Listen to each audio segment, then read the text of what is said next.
today to talk about the greatness of our country and how both sides can do everything we can in your name to improve what we have the opportunity to do so with. We appreciate our witnesses coming today. In your name we pray. Amen.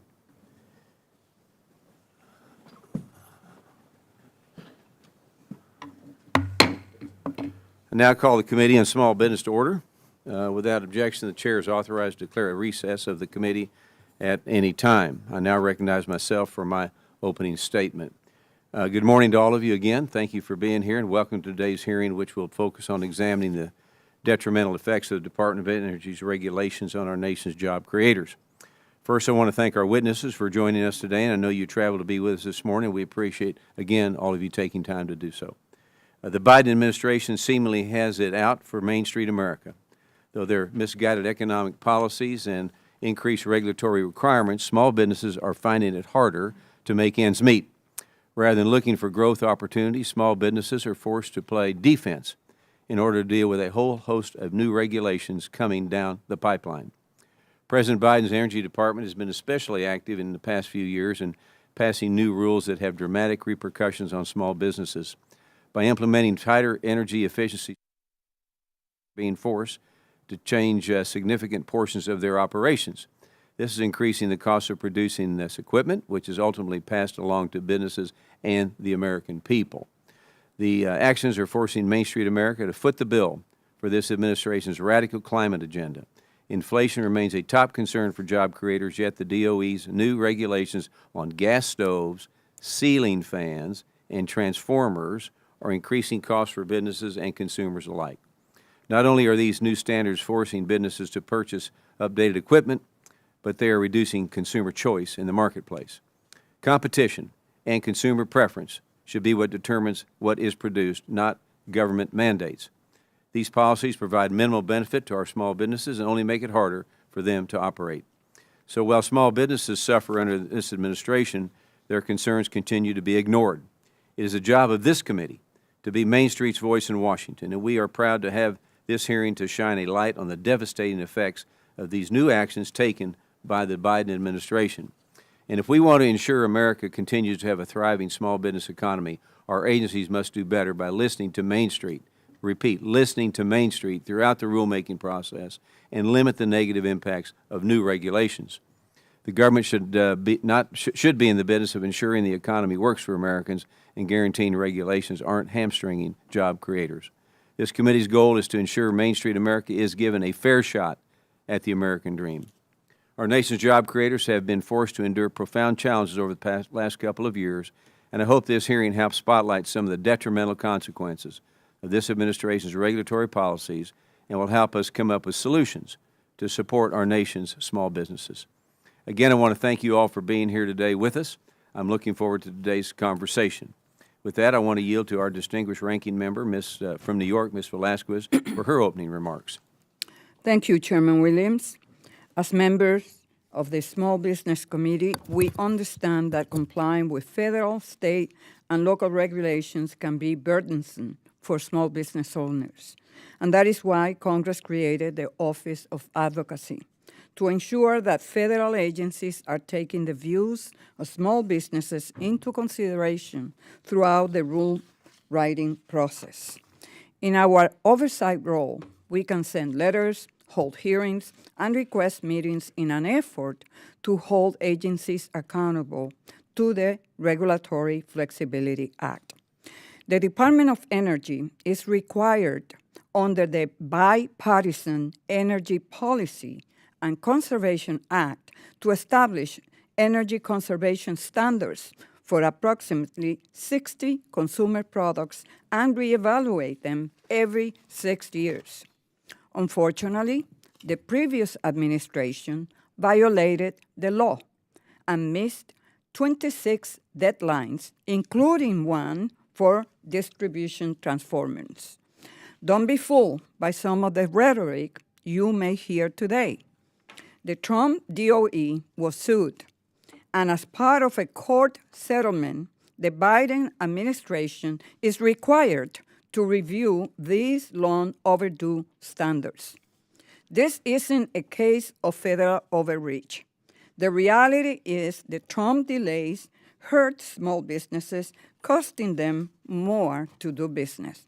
Since taking office, the Biden administration has issued efficiency standards for more than 20 product categories, saving Americans $570 billion and reducing greenhouse gas emissions by more than 2.4 billion metric tons over 30 years. That translates into significant energy savings for small businesses. Today, I hope to have a productive discussion about energy conservation standards that lower energy bills for small businesses. And I would like also to learn more about the steps that the Department of Energy is taking to consider small businesses throughout the rule writing process. Maybe in the near future, we can bring the federal agencies to hear directly from them to give them an opportunity to explain their thinking. I would like to request that the written testimony of Andrew Dilasky, the Executive Director of the Appliance Standards Awareness Project, be entered into the record. Thank you, and I yield back. Thank you, and I will now introduce our witnesses. Unfortunately, our original witness, Mr. Ben Lieberman, is sick and unable to testify, so Mr. Marlo Lewis, we've gone to the bullpen and brought you out, and we appreciate you being here today on such short notice. So Mr. Lewis is a senior fellow at the Competitive Enterprise Institute located here in Washington, D.C.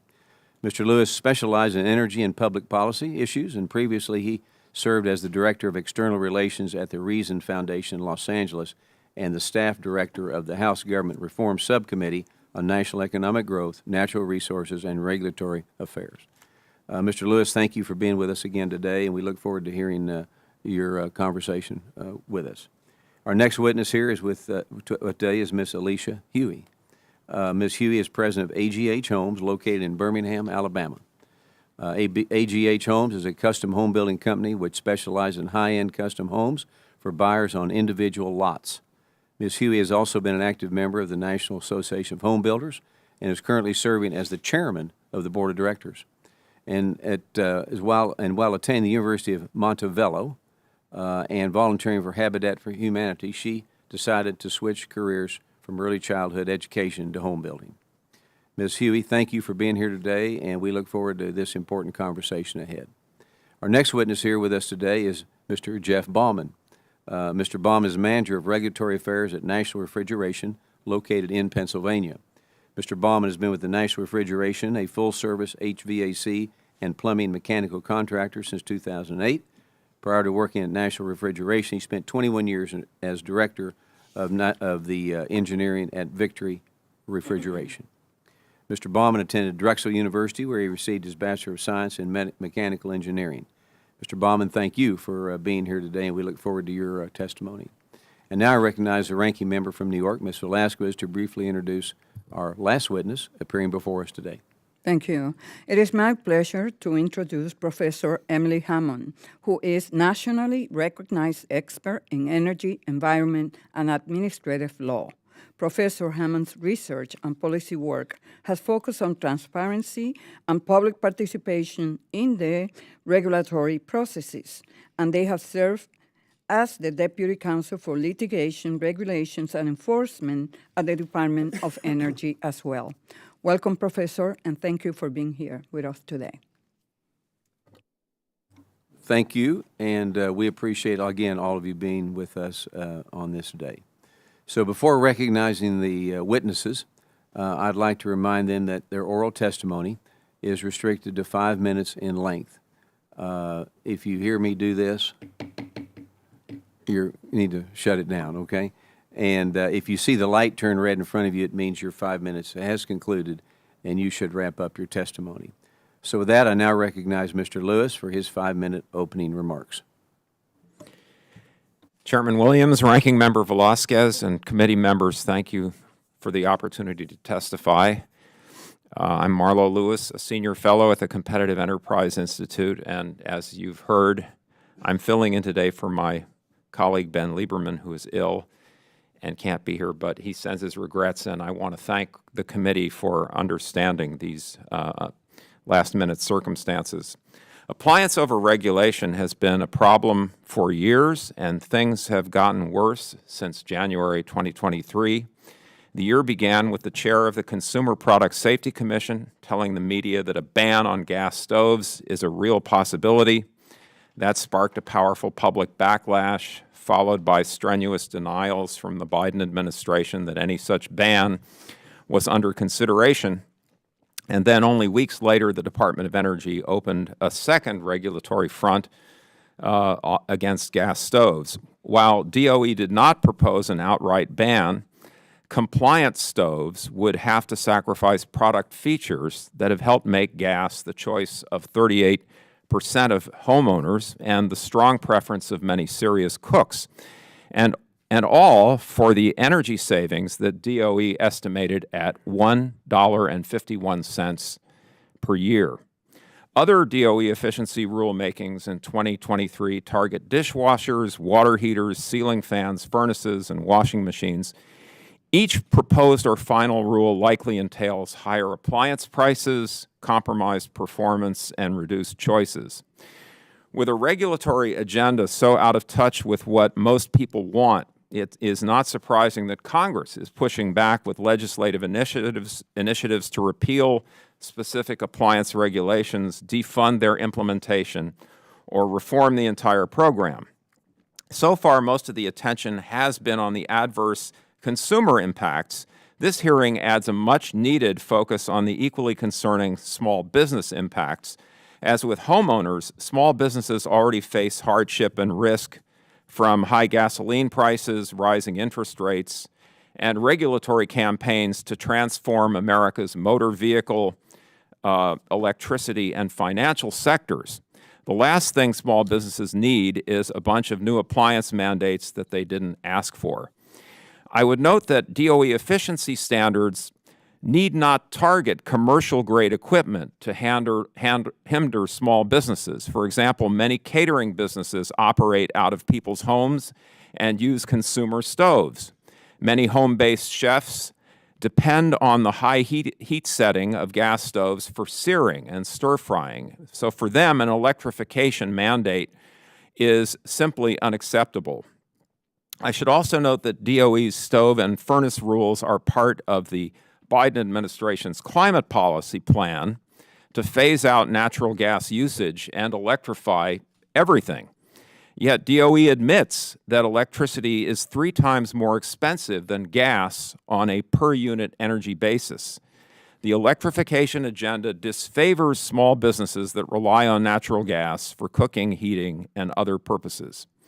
DOE's efficiency standards also impose costs on small businesses that manufacture appliances.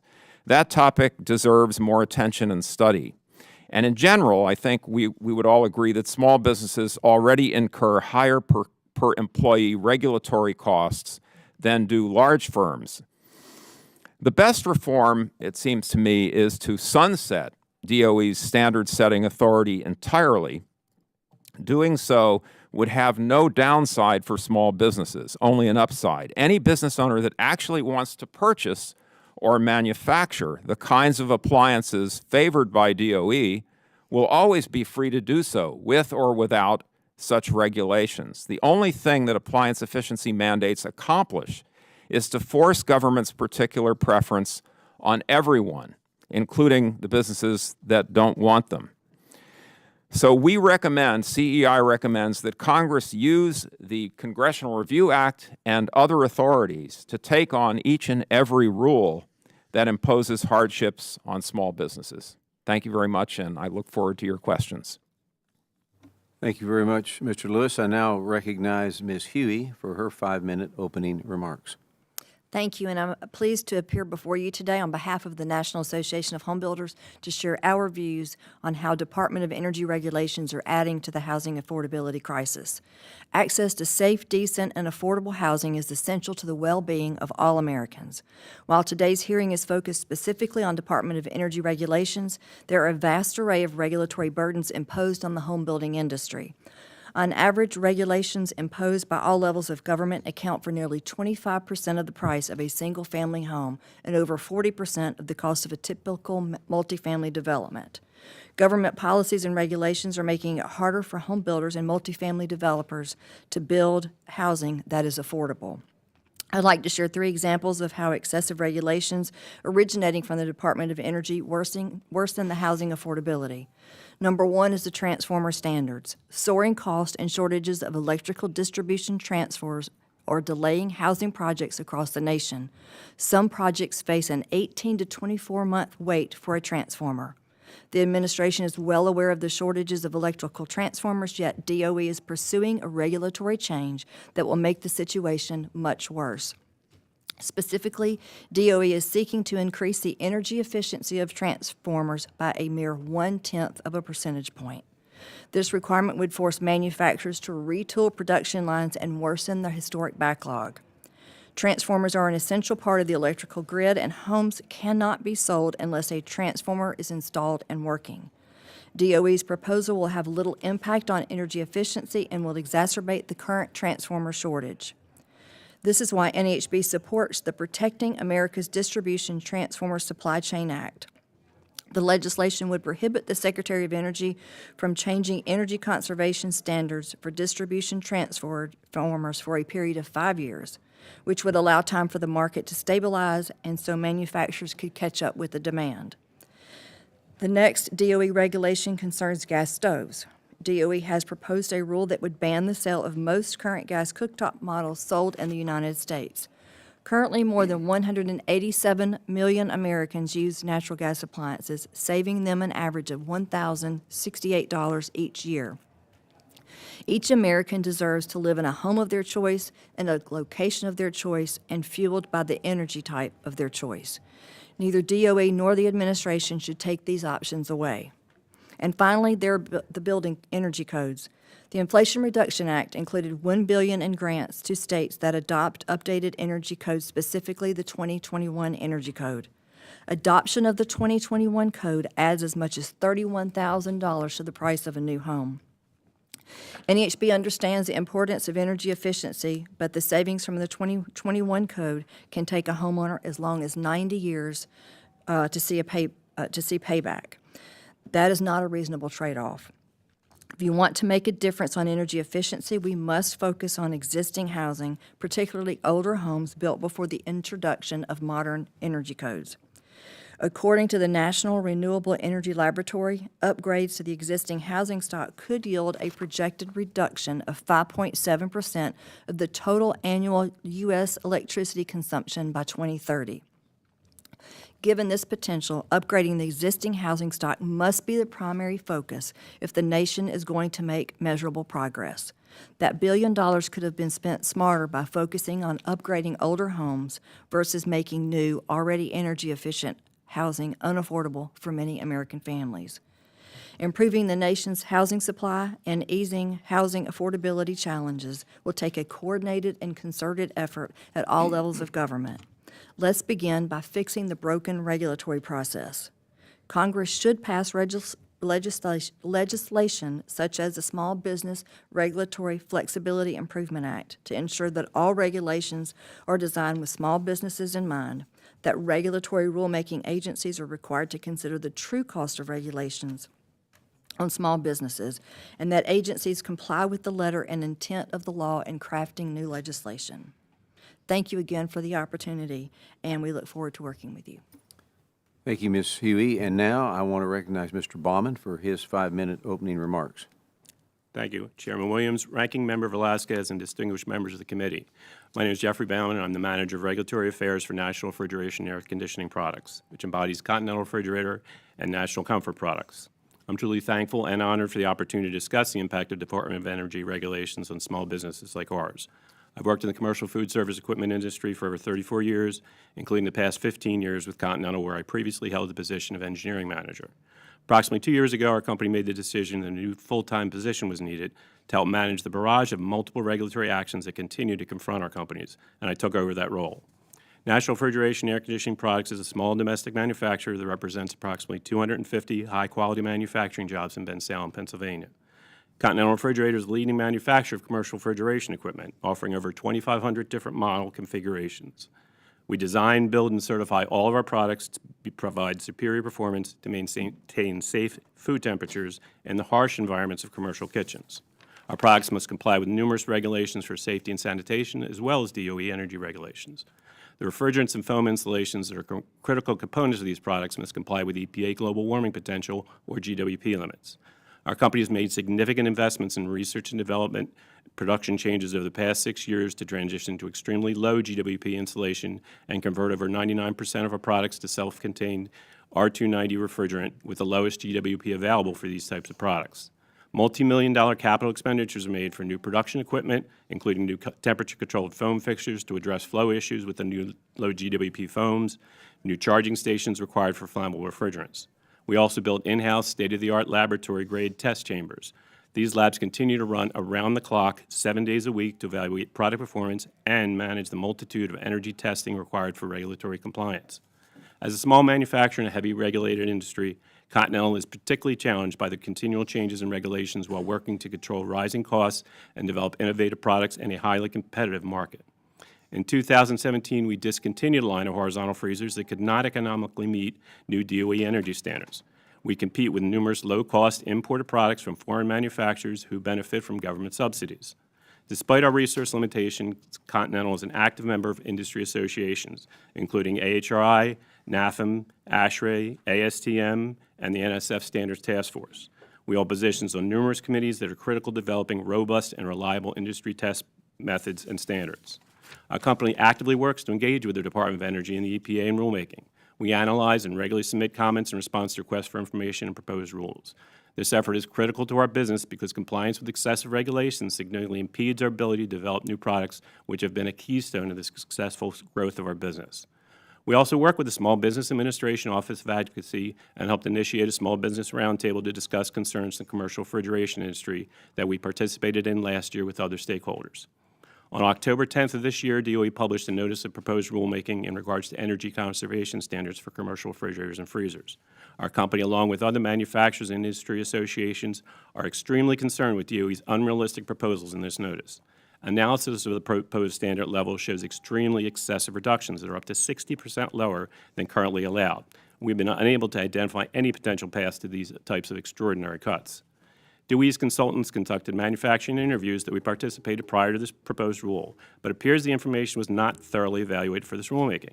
Technology options that DOE indicates would reduce energy consumption in the near future, such as fan controls and high-efficient fan motors, are already in use. Other proposed technologies, such as microchannel condenser coils, have so far proven to be impractical for many applications. Proposed technologies such as variable speed compressors have shown some promise in reducing energy consumption, but have not proven to be economically viable options for many of our products over the next few years. Increasing our costs to adopt this technology would impede our ability to compete against other products, particularly those from foreign manufacturers. A review of information on DOE's compliance certification database indicates that more than 85% of self-contained products currently certified would fail to meet the new standards. Manufacturers would have to redesign almost every product to significantly reduce energy consumption in a very short period of time using proposed technologies that are not proven. Another example we believe is DOE overreach is DOE adding refrigerated chef bases to the scope. There is no test procedure for this product that has been proven to be tested, and DOE is proposing new standards for products that have not been evaluated properly. Thank you again for this opportunity to share the information about our company, the significant burden presented by DOE regulations on small businesses like ours. We look forward to working with Congress to address these concerns and will continue to engage with the regulatory agencies. Thank you, Mr. Balman. I now recognize Professor Hammond for her 5-minute opening remarks. Thank you, Chairman Williams, Ranking Member Velasquez, and distinguished members of the committee for the opportunity to testify today. I'll be testifying concerning the Department of Energy's approach to rulemaking for its Energy Conservation Standards Program, how the process is structured to ensure that the voices of small businesses are heard, and how these standards benefit small businesses. As you noted, I am a professor of law, and I previously served at the Department of Energy, but the testimony I offer today is my own, and I don't represent or speak for any party. Before I speak about the legal requirements DOE must follow to complete its standards, I want to emphasize that my experience with the agency revealed a committed group of professionals, whether lawyers, engineers, or economists, who did not treat these legal requirements as boxes to check, but rather thoughtfully carried out both the letter and the spirit of these laws in service of good governance. I'll begin with the Energy Policy and Conservation Act, or EPCA. As you know, Congress passed EPCA in 1975 at a time when consumer energy costs were rising and there was a scarcity of energy resources to meet rising demand. Congress itself set the first energy efficiency standards, and it directed DOE to periodically reassess those standards and update them using a detailed set of criteria. The standards must achieve the maximum improvement in energy efficiency that are technologically feasible and economically justified, and the standards must result in a significant conservation of energy.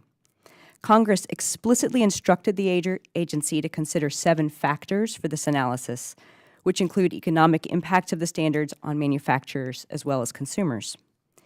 DOE always sets forth its methodology for evaluating these factors in its proposed and final rules, and that methodology allows it to hone in on costs and benefits to small businesses. In formulating these standards, DOE offers far more opportunities to participate than required by the Administrative Procedure Act or EPCA, and indeed, it will even interview small business owners to ensure that it is fully considering their interests. This process also helps the agency ensure that it complies with the Regulatory Flexibility Act, the analysis for which is detailed in every proposed rule.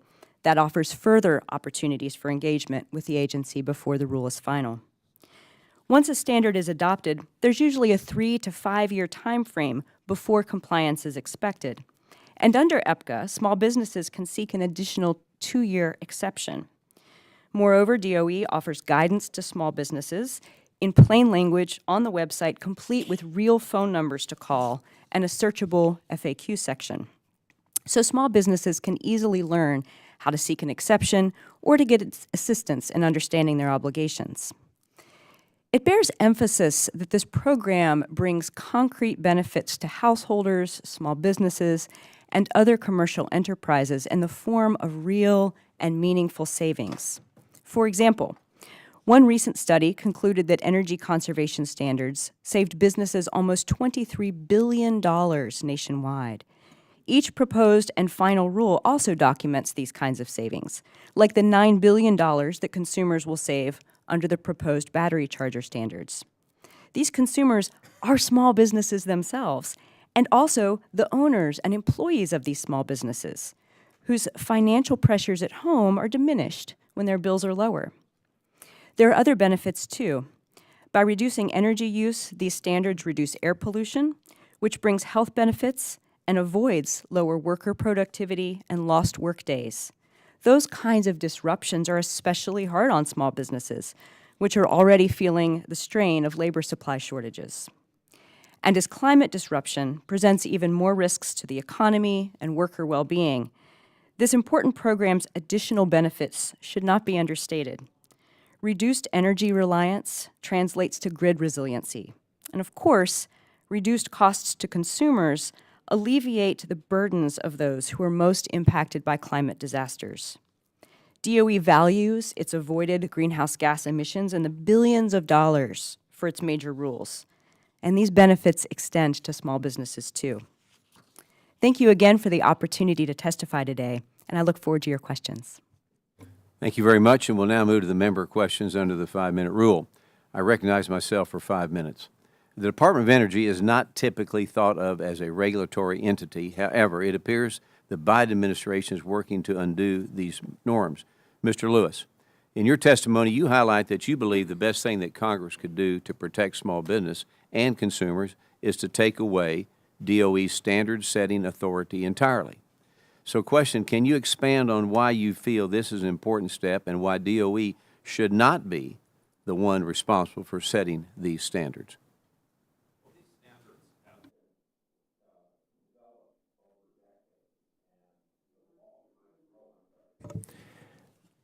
DOE has been setting these standards ever since EPCA was adopted, and perhaps parts of the federal government even before that, and EPCA was enacted in 1975.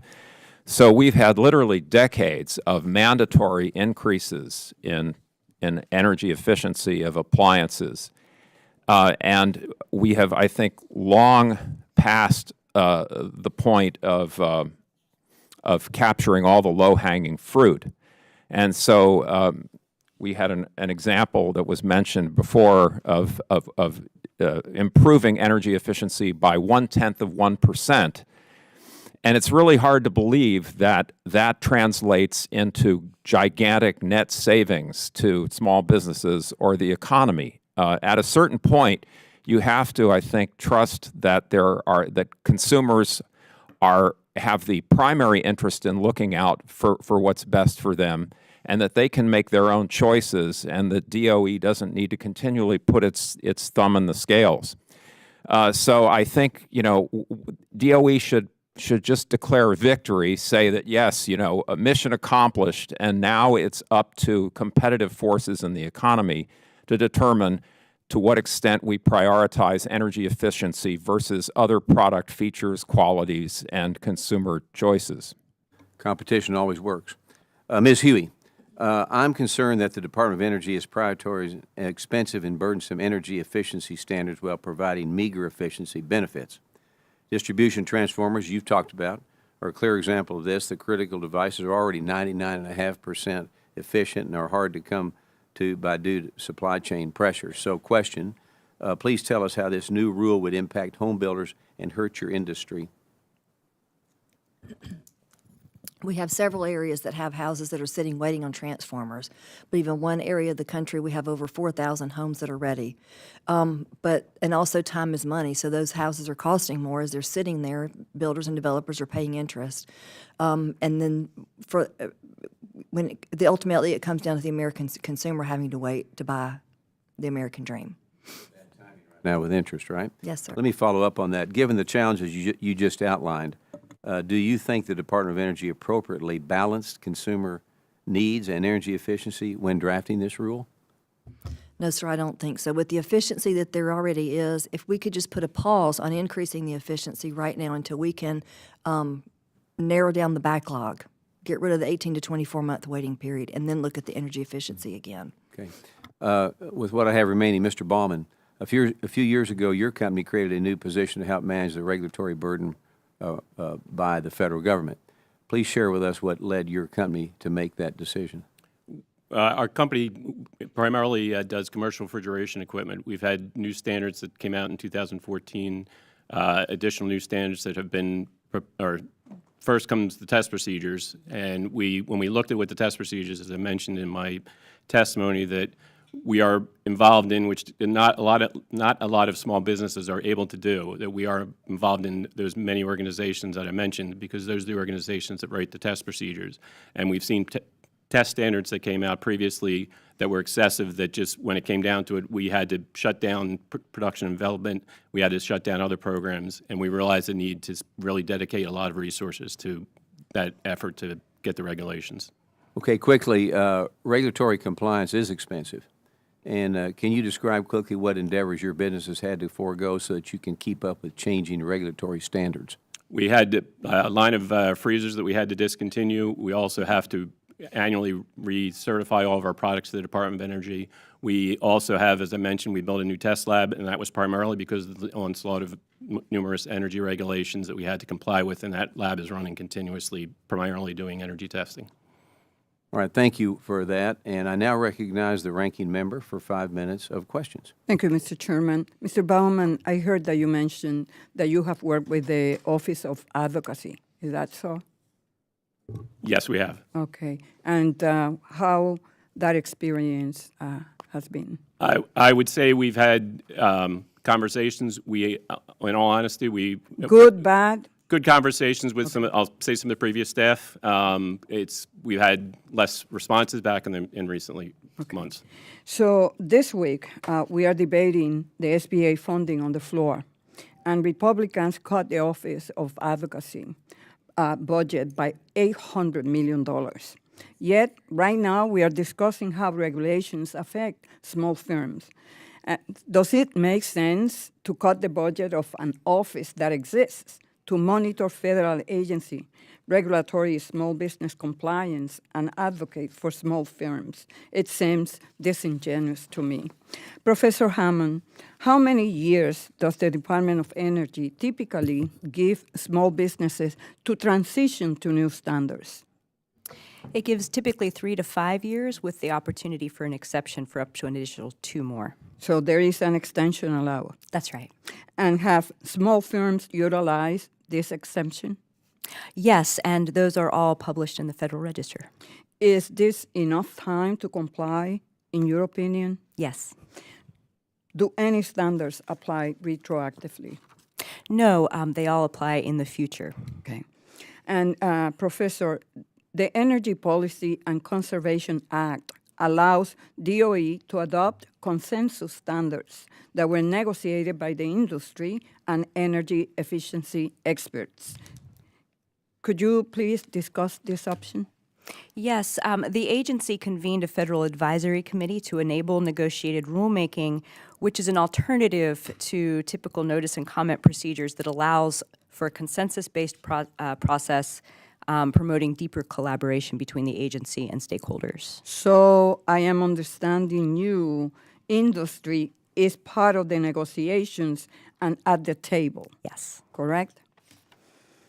Mr. Lewis, CEI's testimony failed to mention that DOE was presented with a private consensus agreement for a proposed final standard for gas stoves in September 2023. Yes or no? Are you aware of this agreement? No, I'm not. Okay. Would you support it? I'd have to look at it. Okay. Professor Hammond, can you discuss the previous administration's failure to meet the statutory deadlines under the Energy Policy and Conservation Act and why DOE is issuing standards more frequently? Yes, Congress instructed the agency to reconsider these standards every 6 years, and the Trump administration didn't do what Congress instructed, and it got sued.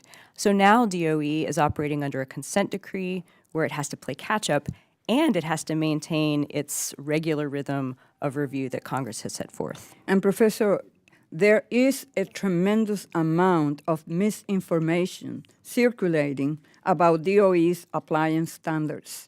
Can you discuss the benefits of the new energy efficient standards for small firms? Yes, small firms save in a number of ways, and a number of these ways are itemized in the rulemaking record. They save on energy, and then, of course, they also save on the indirect benefits, like the health benefits from reduced air pollution. Thank you. And knowing that small manufacturers may be disproportionately impacted by the new standards, how does DOE seek out the input of the smallest of small firms? It does a significant amount of research on the front end to make sure it's identified all of the small businesses that might be impacted.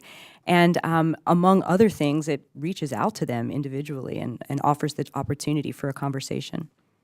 Thank you. Mr. The DOE standards apply to new products and give small firms 3 to 5 years to comply. Moreover, DOE's process allows small manufacturers, advocates, and states to work together to jointly recommend regulations. Given the flexibility built into the process, why doesn't NHHB work collaboratively with the agency rather than opposing regulations that can lower energy bills for homeowners? I wouldn't say that we were against the regulation. We just have such a backlog now that we would like to catch up before we implement any new energy efficiency standards for the transformers. I yield back, Mr. Chairman. Okay, thank you very much. And I now recognize Representative Stauber from the great state of Minnesota for 5 minutes. Thank you very much, Mr. Chair and Ranking Member Velasquez, for holding this hearing today. And thank you to our witnesses for taking the time away from your busy schedules to help shed light on this important topic. Today, we're here to talk about the devastating effects of the DOE's efficiency standards on small businesses and families in our districts. These standards are designed to reduce energy consumption in our homes and businesses. However, they have had the unintended consequence making our homes less affordable and more expensive to build. Ms. Huey, you mentioned in your testimony that you think federal regulatory agencies should include the, quote, true, end quote, cost of regulations in the rulemaking process. Can you expand a bit what you mean by the true cost? Yes, sir. Thank you for the question. What I've come to learn in the regulatory rulemaking process here in Washington is that agencies are only required to consider the direct cost of crafting new regulations. They don't take into consideration sometimes just the waiting time. Time is money. Time that I have to spend waiting for water taps to be installed, waiting for zoning approval, waiting for permitting, all of those sorts of things to be taken in consideration as well. So when we talk about gas furnaces, the Department of Energy wants to get rid of gas furnaces or change the way they operate. Water heaters, a new water heater, their recommendation is get water heaters that reduce energy. To replace a water heater is $2,800. That's just a water heater. That doesn't include installing the electrical plug. Exactly right. Dishwashers, Yes, sir, same. $225 more. Gas stoves, between $800 and $3,200 it's going to cost the American people. Light bulbs, $140 more. Washers, $200. Air conditioners, pushing $2,000. And would you believe our federal government wants to regulate ceiling fans? Think about the overreach by this federal government. Ms. Huey, these aren't my numbers, these are administration's numbers. $320 billion, that is with a B, $320 billion of additional regulations on American small businesses and manufacturers. What do you, give us an estimate of the cost per household if these changes were made? Can the American people afford this? I mean, the government wants to be in every part of our lives. Ceiling fans, dishwashers, water heaters, light bulbs. It's unbelievable. Give us a cost from the builders and what's their sense? And, you know, we are talking about costs for small businesses, but in my business, it is ultimately passed down to the consumer. With the new energy codes, the 2021 energy codes, that is an additional cost of $31,000 to a new home. That is something that a teacher or firefighter or a nurse cannot afford. Or a police officer like Or a myself. police officer, yes, sir. Mr. Chair, $31,000 these bureaucrats put on somebody that wants to build a new home. Not through Congress, through these three-letter agencies, unaccountable, non-elected, to put on the American people. And this is just what you're talking about, $31,000. The median income in the district that I represent is $60-ish thousand. This is unbelievable. And the interest rates right now, it's simply unacceptable. I can't imagine what folks are thinking when the government is telling us what type of water heaters we can use or gas furnaces we need to change, gas stoves, banning gas stoves. My 90-year-old father says, "What am I going to cook at the hunting shack with? It's a gas stove. He's been doing it for 60 years. This is overreach, Mr. Chair, by our federal government in every aspect of our lives. Complete overreach. And it's unacceptable. I think the American people have had it. And I yield back. Thank you very much. I now recognize Representative Golden from the great state of Maine for 5 minutes. Thank you, Mr. Chair. Professor Hammond, I really only have 2 questions, I believe. Reserve the right for follow-ups, but by all means, take your time and answer them as best you can. You mentioned in your opening testimony that the agency does a good job of speaking in very plain terms to businesses to help them understand new regulations and compliance. And I'm hoping you can treat the committee the same way here and not assume that we're deep in the weeds. if you were to hand us some kind of blueprint, like a one-pager, that would tell us a little bit about the process that DOE conducts to do outreach to small businesses as part of the rulemaking process, what would it show us? What concrete steps, if you could be, detailed? It would show a very years-long process to not only develop the standards themselves, but also the test procedures that come before the standards. These begin with requests for information, which are widely extended and as well as published in the Federal Register, the development of technical support documents, webinars, and then specific research to identify particular small businesses who may be impacted to seek them out directly. And that's all before a rule is even proposed. Once it's proposed, it goes through that process again. It works with the Office of Advocacy as well to make sure that it's properly considering the interests of small businesses. And Do you again, bring specific industry, small business owners in and actually sit around the table with them?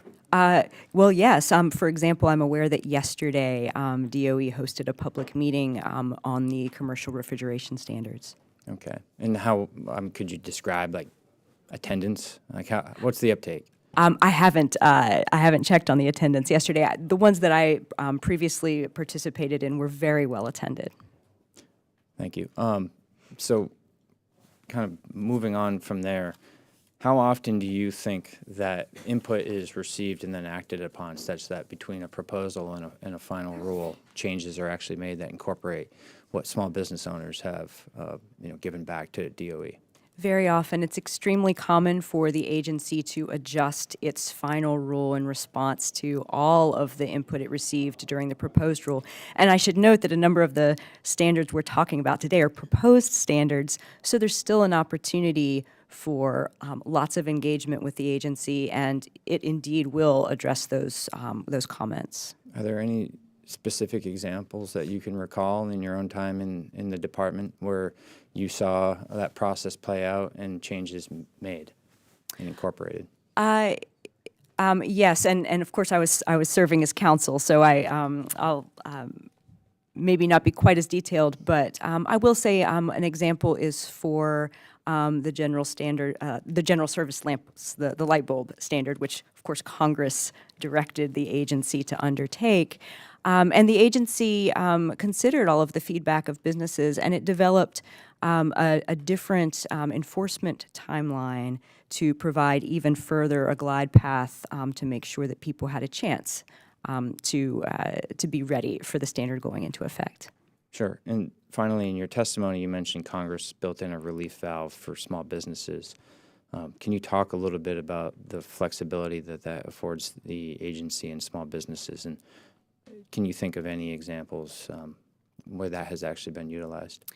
I don't have a concrete example right at hand, but essentially this is written into the statute, and the department has very clear guidance on its website about what a small business would need to do. Once a small business does present a request, then that's published in the Federal Register, and assuming it's granted, that's also published in the Federal Register. Is So that it's like a specific waiver request from one business, or is That's it? right. Okay, so it's not a broad waiver across an entire industry. That's right. A small business can take advantage of that. For the test procedures, there's also a waiver process available, and that relates to the procedures themselves and the technology. All right, thank you. I yield back. Gentleman yields back. I now recognize Representative Alford from the great state of Missouri for 5 minutes. Thank you, Mr. Chair, and thank you, Ranking Member Velasquez. Thank you to all of our witnesses here today. I know you come here on your own dime and own time, and we really appreciate that. Hey, this is a very important hearing for us for a couple of reasons. You know, the past few months we've all seen the news about the Department of Energy, or I think I'm going to rename it the Department of Encroachment now, and their new energy efficiency rules. And now we're really learning the impact that's going to have on our businesses and our American families. The Biden-Harris administration, time and time again, I think, fails to consider the impact of these erroneous overregulations, what it's going to have on our home builders, our families, and our businesses. if we do not champion Main Street interests, then we will lose the small business that are part of the fabric of America. And a contributing factor to the closure of small business is the current regulatory environment. Ms. Huey, I want to start with you if I can, ma'am. In your testimony, you said regulatory burdens account for 25% of the cost of a typical newly built home. I just gave up my real estate license, sold new homes actually in the Kansas City area for many years. The average or median price there for a home is $270,000. That would bump it up to $337,500. And when you consider the interest rates now that especially younger folks, new families are trying to get into homes, it seems like the Biden administration does not believe in the American dream. It's trying to kill the American dream of home ownership, moving our society from owners into renters. I've had conversations with Will Rutter, the president of our local home builders association there in Kansas City. He says the exact same thing, that this 25% increase is going to drive people out of the Kansas City area and into places that are not having to conduct, because of other regulations, the Kansas City Council is imposing on building codes there. But it is a monstrous, really, burden that people are having to pay to get into the American dream of home ownership.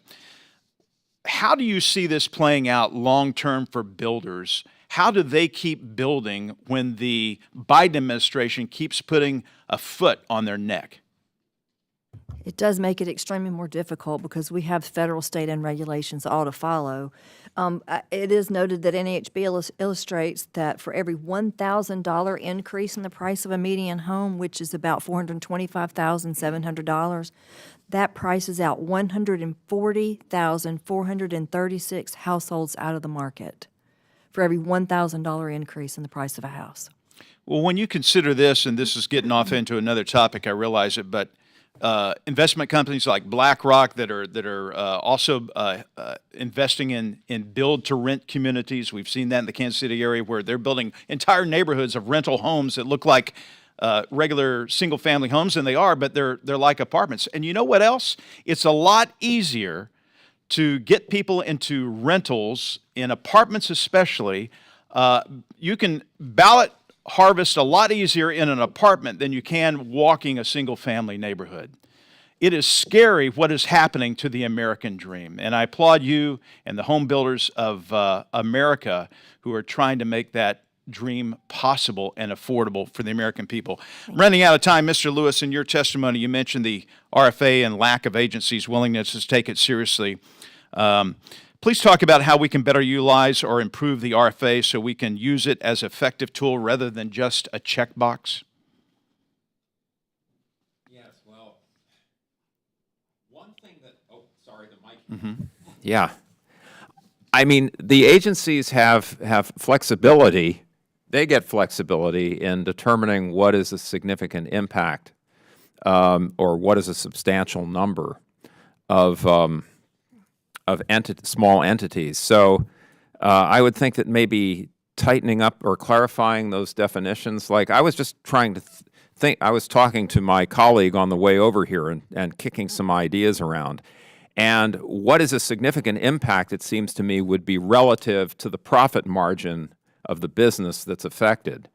And so maybe there could be some standard that would be adopted that would say, you know, for the industry-wide average. Sir, we're out of time. I'm sorry to okay, cut the you off. regulation cannot cost more than, say, 3% of your profit margin. I mean, that might be an idea. I like that, Eddie. Mr. Chairman, I yield back. Gentleman yields back. I now recognize Representative McGarvey from the great state of Kentucky for 5 minutes.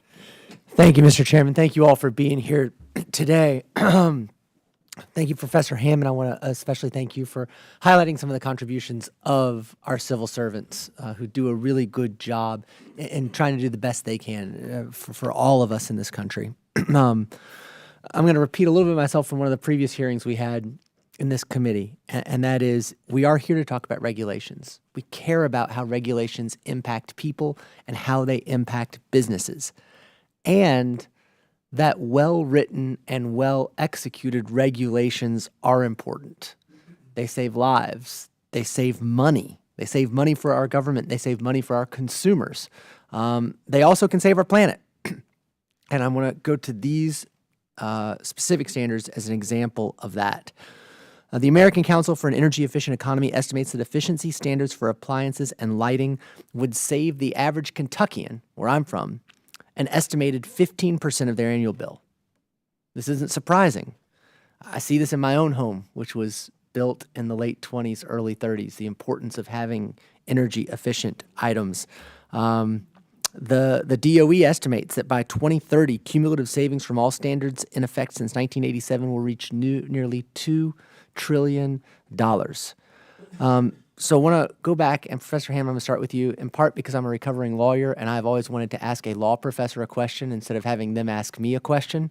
But the administration is required by law to issue these regulations, correct? That's right.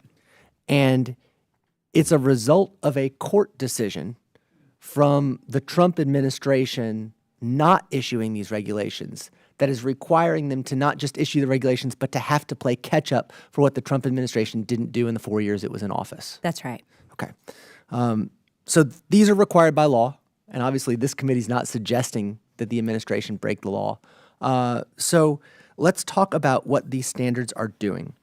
And it's been shown that the standards we're examining today will help benefit small businesses and save them money in the long run.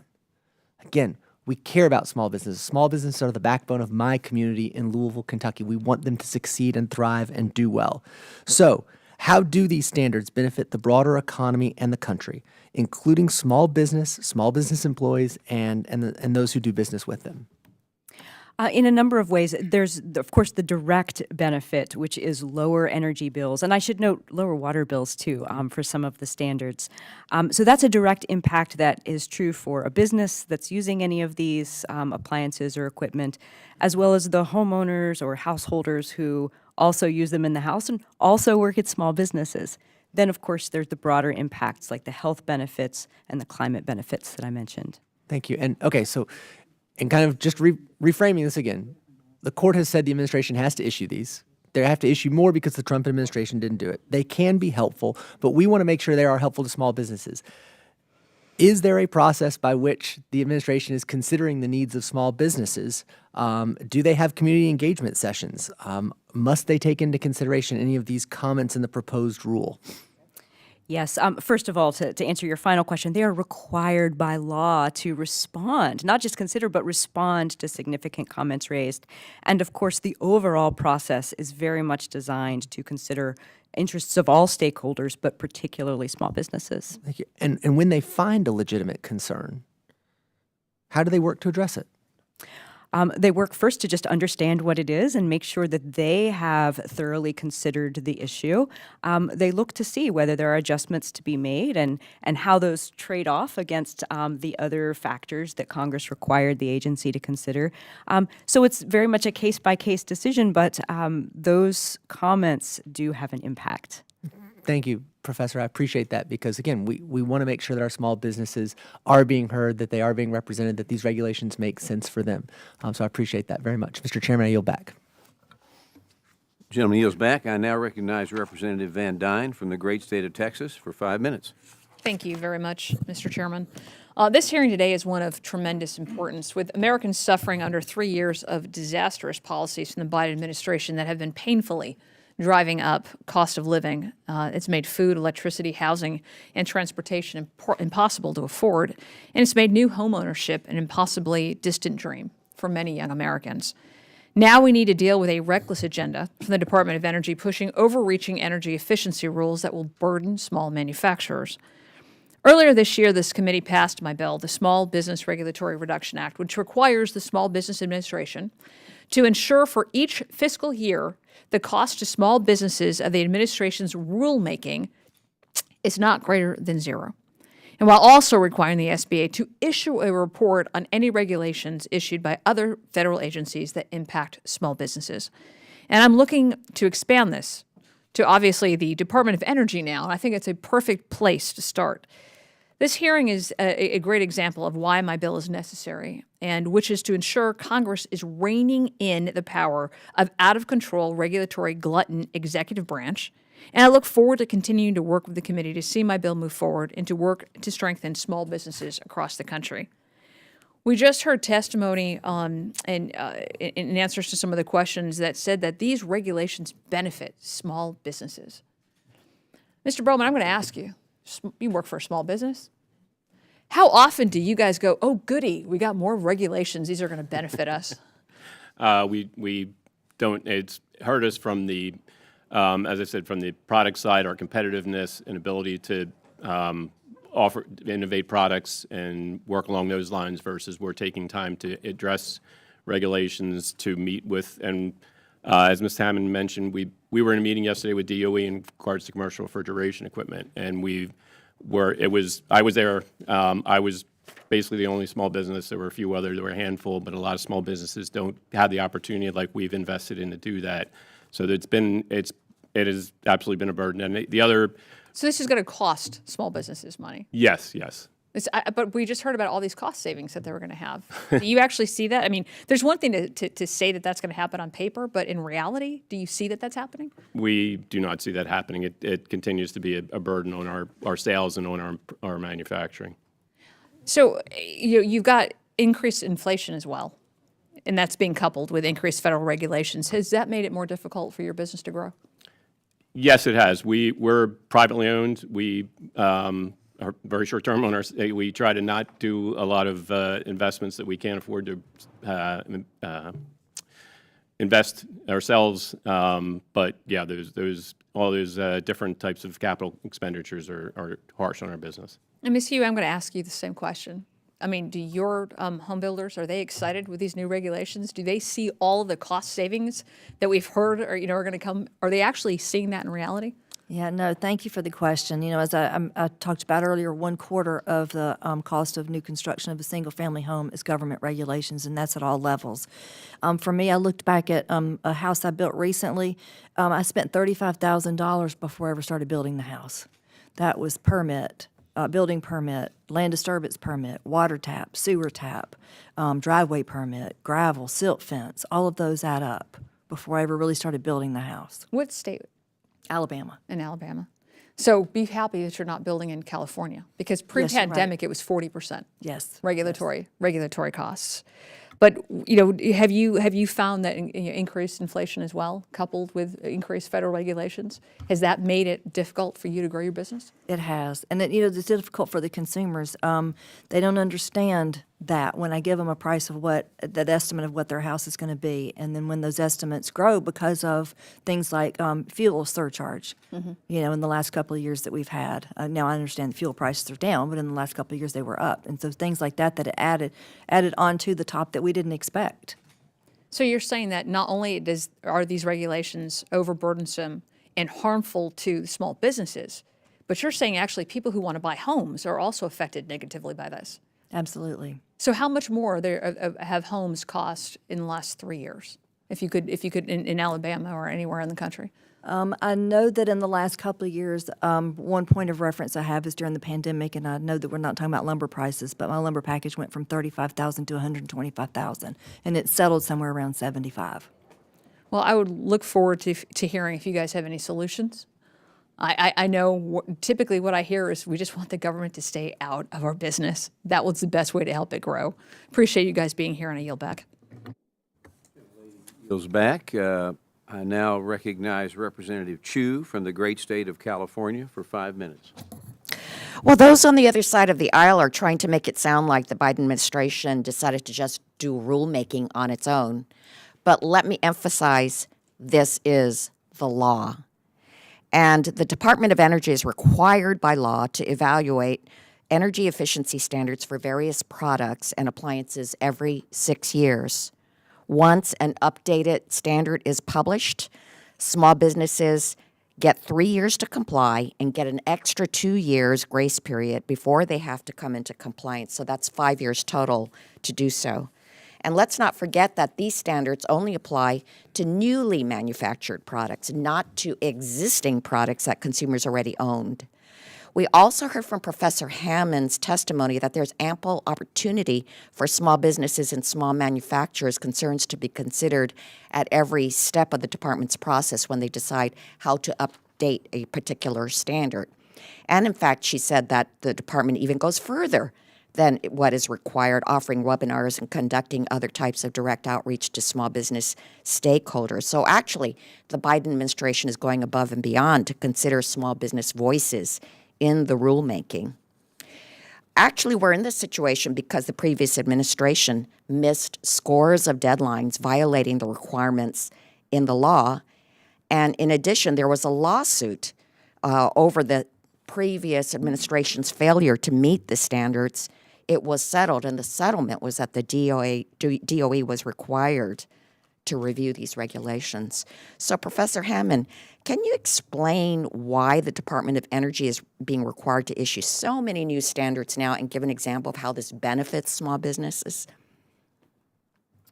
Sure. As you described, it's required to do so many now because it has its existing statutory obligations plus the backlog that now a court is enforcing that it has to comply with. And then in terms of the kinds of benefits, these benefits can be for all kinds of small businesses. We're not just talking about manufacturers here. We're talking about all small businesses. It's the convenience store owner. It's the person who has the restaurant out or the cooks out of their home. Any number of businesses who use appliances are going to be saving on their bills because of these standards. Well, let's talk about one particular appliance because there's so much misinformation about the proposed gas stove standards. The Department of Energy is not proposing to ban gas cooking products any more than it's trying to ban light bulbs. Does the DOE even have the authority to ban gas stoves? No, it doesn't. When would these proposed standards for gas stoves go into effect? And by the way, can you explain what the standard is now?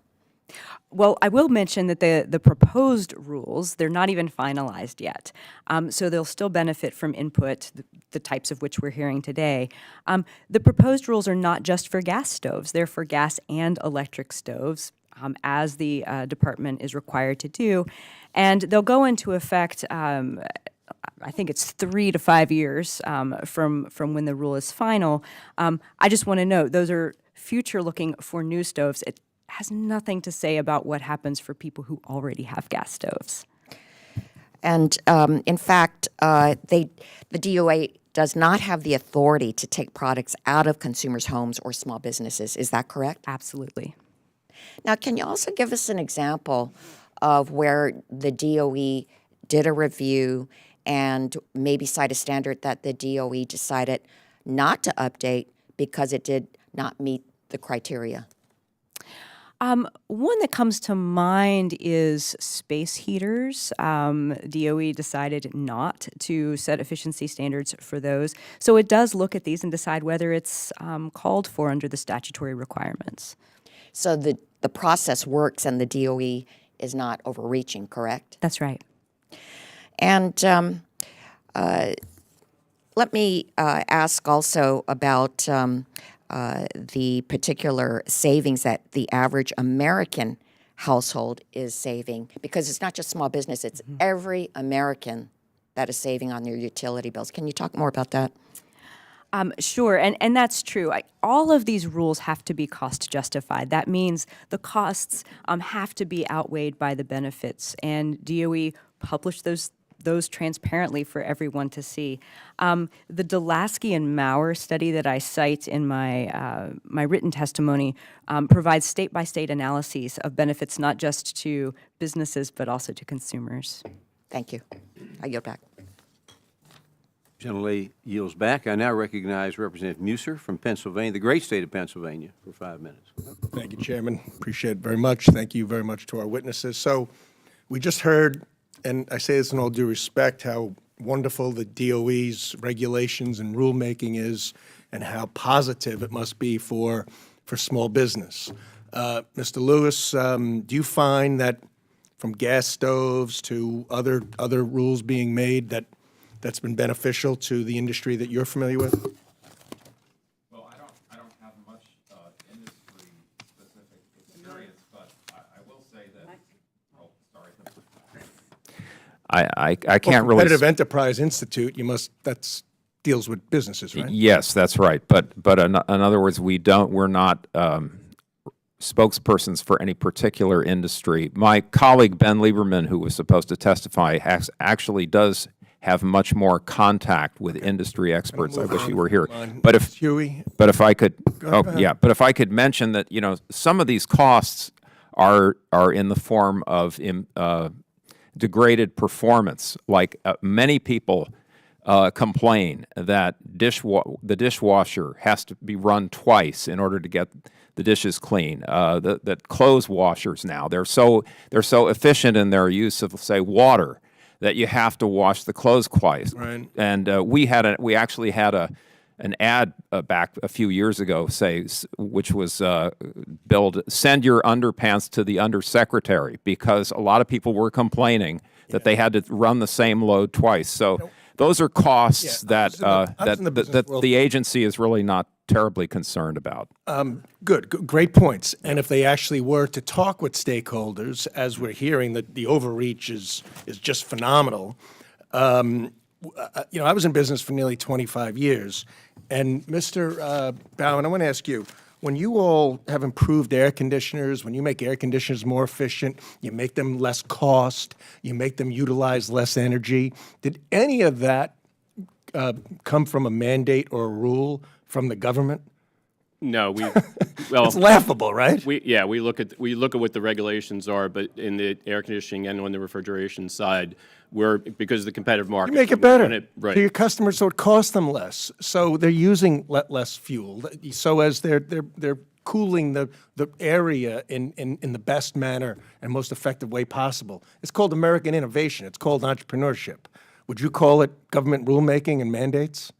I would say the innovation is not to mandates, but to having products that are innovative, and again, primarily that are for refrigeration, for safe food, where those are really our primary safety and comfort. And Chairman, I'm sorry I sound a little sarcastic, but it's a little hard to take. So, Ms.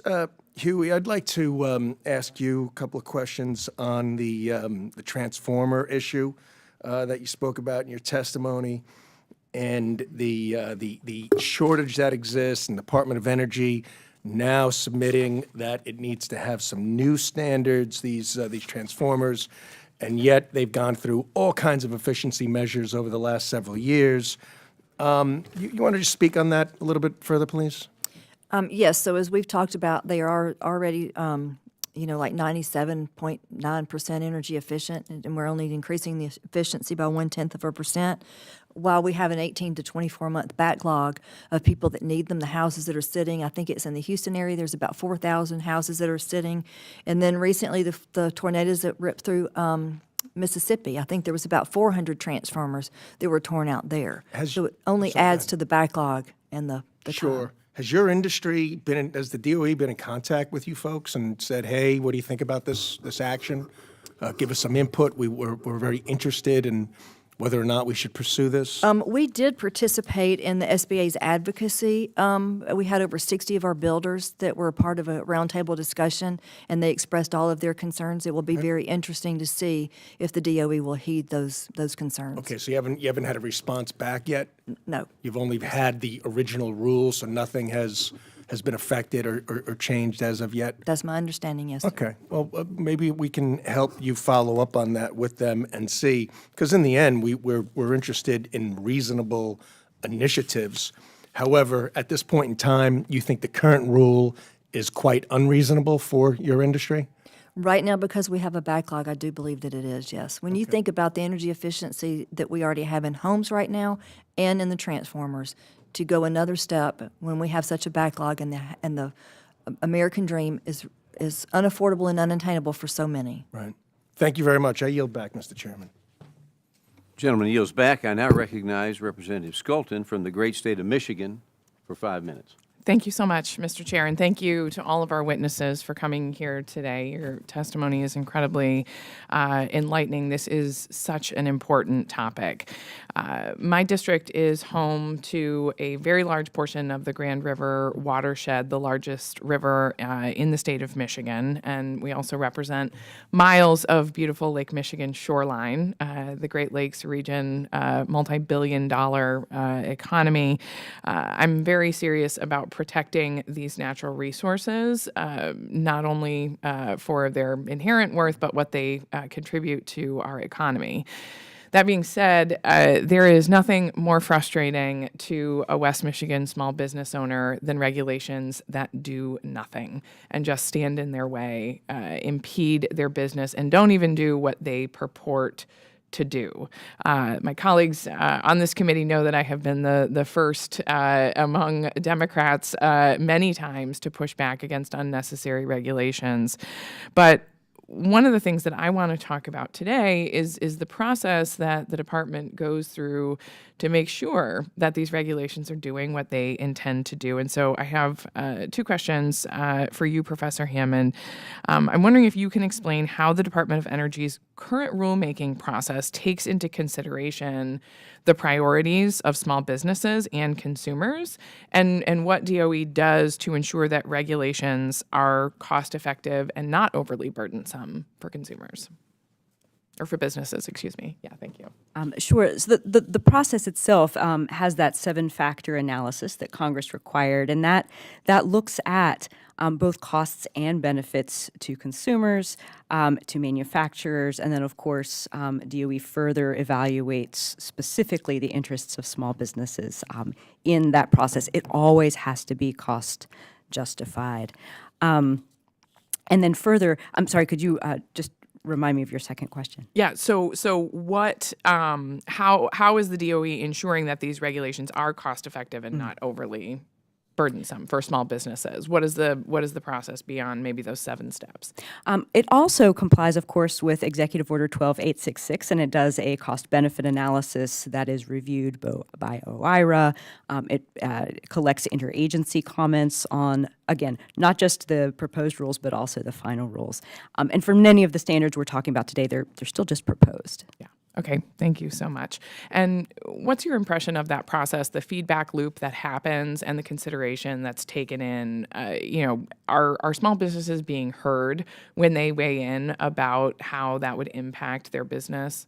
They are. My experience is that the agency takes small business feedback very seriously and thinks long and hard about how these standards will impact those businesses.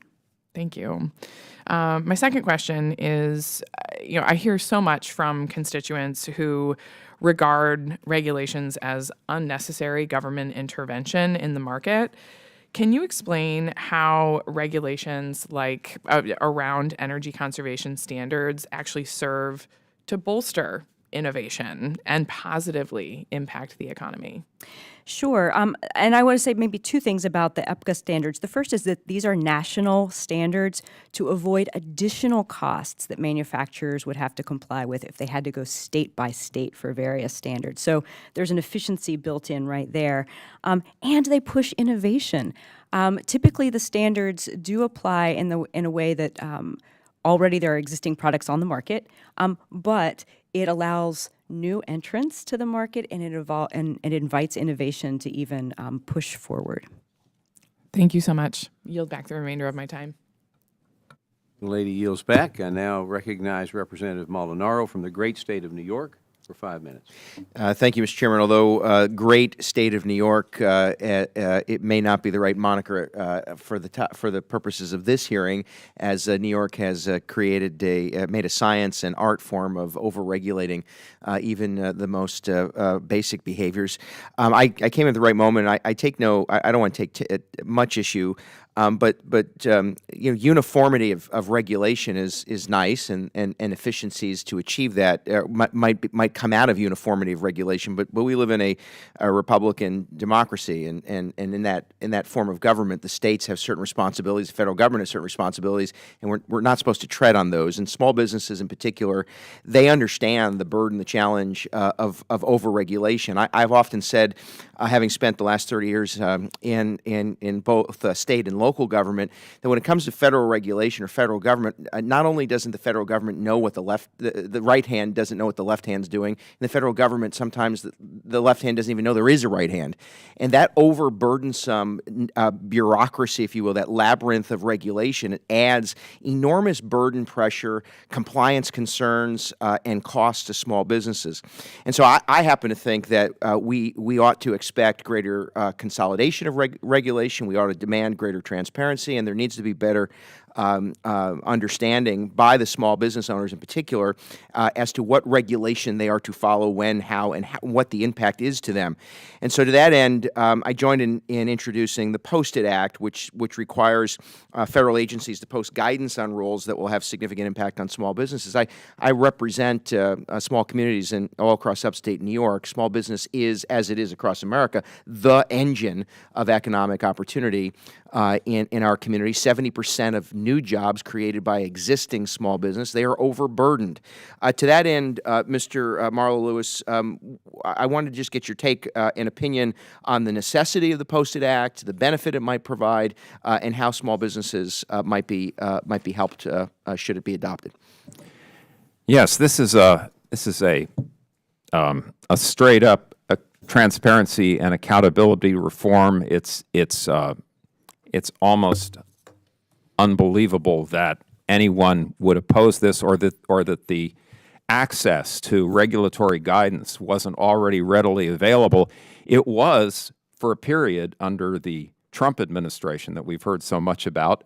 But the Biden administration, one of its first moves in the regulatory sphere was to repeal the requirement that every agency provide a portal with a database, a searchable database, so that businesses could find out what guidance documents, and there are literally thousands of them, apply to them, and that they must know in order, in turn, to comply with regulations. So we're all behind your bill. We think it's great, and it's long overdue. And we're also flabbergasted that it's even necessary. Yeah, I thought you might say that. And not only is it important for transparency purposes, but the lack of transparency allows the federal government, and by extension state governments, to enforce without either understanding or the ability by small businesses to effectively react or even prevent such enforcement. Ms. Huey, I wanted to, because I have a minute left, I just wanted to acknowledge in your testimony you talk a little bit about recent efforts by the DOE to use the rulemaking process to limit consumer access to residential gas stoves. New York has already taken such an action, which for me, I come from a part of the country where, by the way, the modern day environmental movement was born in the Hudson River Valley. I get it. We understand the value of both environmental protection and addressing climate change. However, the policy is misguided, and it does focus a heavy bureaucracy on a fragile industry and overtaxed individuals, and did join in opposing Governor Hochul's proposed ban and requiring the federal government to evaluate the actual cost of such a ban to small businesses. Could you just speak quickly about how the DOE's proposed rule on gas stoves might affect your business and, by extension, customers? Yes, sir. Thank you for the question. I've recently built a home for a customer that loved to cook. When we walked through the house of the rough end, she says, "I guess we need to add an electrical plug because they're going to come take my gas stove." She really said that to me. And she said, "And I guess we need to put one upstairs for the hot water heater too." And I said, "No, ma'am, they're not going to come take it out of your house." Mr. Chairman, I just would ask, this is precisely why we need the transparency. I yield with, we have consumers that are unduly burdened and worried that the federal government's looking around their kitchen tables. Thank you very much. The gentleman yields back. I now recognize Representative Glusenkamp from the great state of Washington for 5 minutes.